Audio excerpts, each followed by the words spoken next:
last night, I kind of had a realization about how different my life is compared to my husband's now that we have kids. Every week, my husband goes and plays football on a Tuesday. So every Tuesday, I am solo parenting. I do bath time by myself, I do bedtime by myself, I do feeding by myself, I do it all by myself, and then I put my son down. And my husband gets home at like 8:30 p.m., and my son's already sleeping, and we have dinner and we go to bed. I love that he gets to do this. I think it's really important for him to have his own life as well, and for him to exercise and connect with his friends. But I think I've been really craving that same level of like being able to leave the house. So I had this great idea where I was like, I'm gonna go do movie night. The movie started at 8:30. I stuck around for bedtime.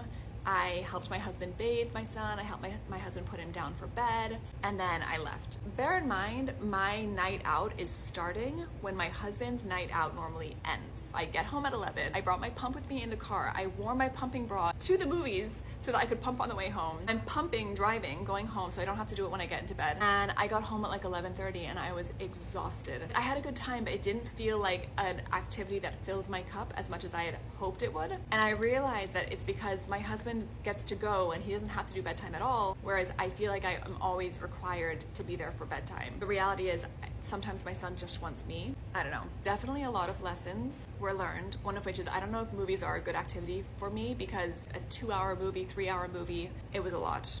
Anyway, that was my night. Now that I'm talking through it, there's definitely some solutions here. Like my husband definitely could practice bedtime more, but I will still jump to his defense and say that I think there's some elements that he's just not going to be as good at as I am. And I know other people will jump into comments and be like, well, my husband helps and my husband does bedtime by himself and it's amazing. I don't know.